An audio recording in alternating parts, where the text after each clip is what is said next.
Welcome to Expats Everywhere. Can you tell us your name, where you're from, and a little bit about yourself? Yeah, my name is Joe Koopman. I am from Wisconsin. I'm 35.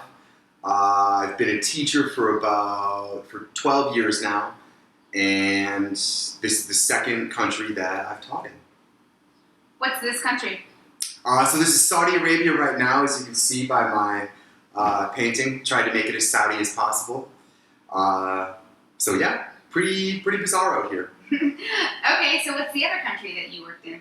South Korea was my first foreign teaching experience. 3.5 years I spent there. Okay, let's focus on South Korea today. What kind of job did you have there? I was teaching ESL there, which is a pretty diverse sort of job, which I found out after being there for a couple of years. Okay, what city or cities were you in? I was in 3 different cities there. I was in Ilsan, which is like northwest Seoul, and then I was in Cheonan, and then another city called Cheongju. All right, what ages did you teach? Ages were kindergarten through about 8th grade.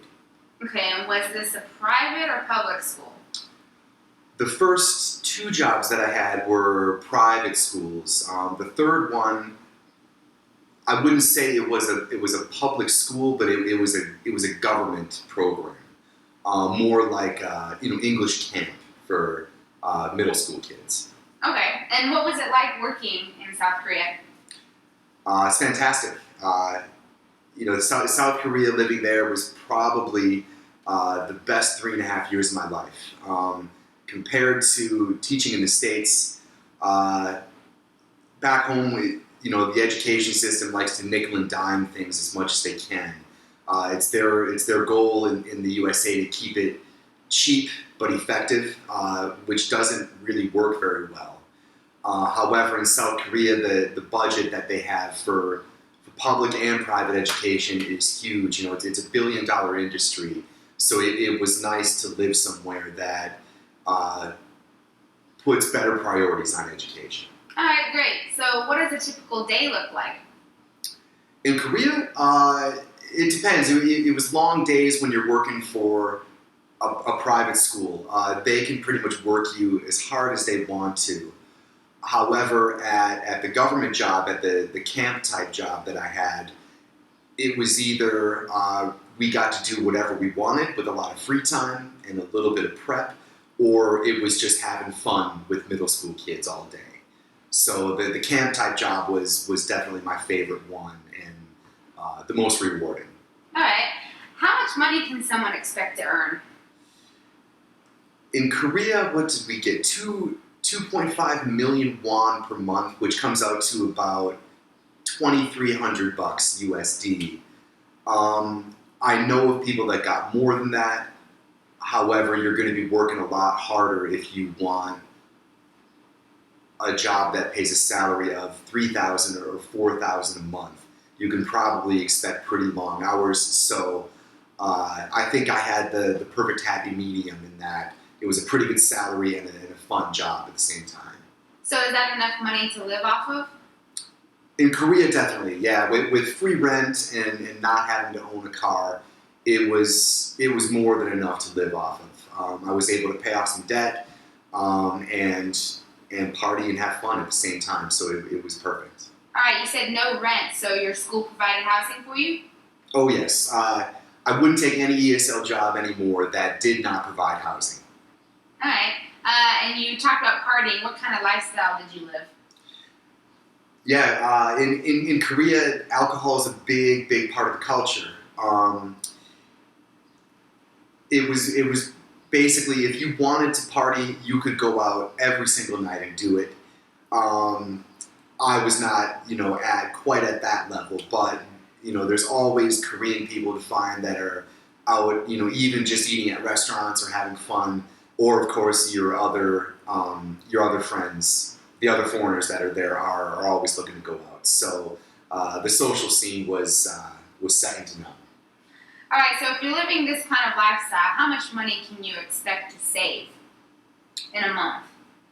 That depends. I'm pretty bad at managing my money, so I'm working on that. And how much can you expect to save? It depends how easily distracted you are.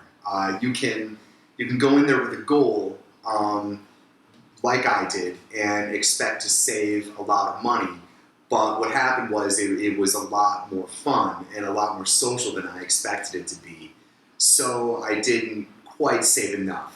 But then again, I just stayed there longer because it was that much fun to be there. So for my financial goals, it took me maybe 2 years longer than what I expected, but it was worth it. All right, well, if someone's planning on moving to Korea, how much money should they bring with them to sustain themselves before they get their first paycheck? It's an important question. I would say if you bring $1,000 with you, if you got $1,000 cash, that will easily last you until you get paid for food, if you got to buy new clothes, whatever. But I think you could even get away with just having $500. All right, so how should someone pack? What's the weather like there? The weather is extreme. The summers get real hot, the winters get real cold. But I found it a lot more fun to hardly pack anything and just get all my clothes there so that I could dress a little bit more Korean, instead of dressing in our sloppy American ways. So I packed way too much when I went there. Everything is available. Korea is kind of like Saudi in that shopping is very easy to do, almost like a religion in itself. Okay, is there anything you can't find, whether it's clothes, food, any type of products that someone should bring with them because you can't find it in South Korea? Yeah, the women are probably a little bit more particular about the clothes, but really food-wise, it's hard to find tomato soup. Sometimes it's hard to find peanut butter, but besides that, it's going to open up a whole nother world of great restaurant food that you'll get pretty addicted to. Did you ever have problems with sizes, like finding the right size for clothes or shoes or anything like that? Sometimes. Luckily, I'm a pretty short guy. I've got a size 9 shoe. You can find that anywhere. Maybe the clothes were a little bit tighter style, but overall it was pretty easy to find correct fitting clothes and shoes. All right, how about safety? Did you feel safe in South Korea? Yes, there was never one time I ever felt in danger. All right, good. And how did you meet people? Meeting people is easy. It doesn't take any effort at all. Usually when you work for a private school, you're automatically going to be working with at least 5 or 6 other foreigners. And if they're going there to teach also, they're likely going to be people that are just like you.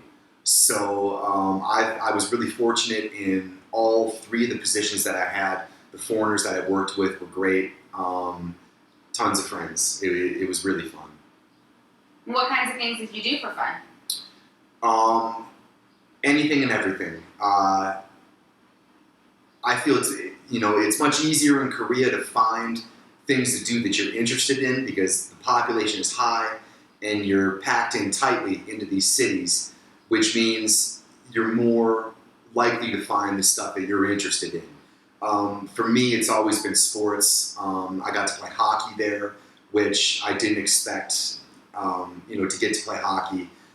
Soccer, basketball, but also if you're into art or music, whatever you're into, you can definitely find it in Korea. How did you get involved in hockey and sports? Like, how did you find out about it? Usually I would see people maybe at a bar with their soccer uniforms on after they had been finished with a game. Sometimes it was just people that I worked with that asked about it. But again, just like meeting people, with finding sports, it came to me. It didn't require a lot of effort to go out and find it. All right, good. So do you think that South Korea is a good travel hub? Not really. I've told people that Korea is a great place to live, maybe not an amazing place to visit. I guess if you had the option of traveling to that part of the world and money wasn't an issue, I would probably choose Japan. But maybe you could consider Korea, the poor man's Japan, quite a bit cheaper. But for a vacation, I don't think there's anything that amazing that you could go and do there in 2 weeks. But living there, amazing. Healthcare, sports, snowboarding, and just great lifestyle. All right, so all in all, can you name a couple pros and cons about living in South Korea? Yeah, I think it really is hard to think of cons of living in Korea, because as I lived there and I learned how everything worked, it really just became more comfortable and more enjoyable. The public transportation, I thought, was an amazing upgrade in my lifestyle, especially if you come from Middle America, where you have to drive everywhere, and you've got to pay ridiculous amounts of money for gas and car insurance and what have you.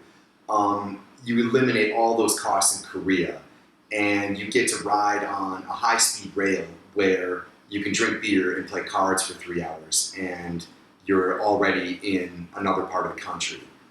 That was probably the one huge pro for me. But some of the other advantages were the healthcare.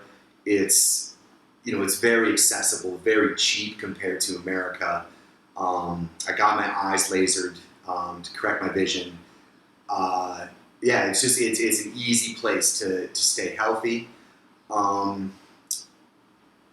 As far as cons, I guess Koreans' attitudes towards working in business are a little bit different, but those things aren't difficult to overcome. You'll get used to it very quickly. Wonderful. Joe, thank you so much for telling us about South Korea today. Thanks a lot.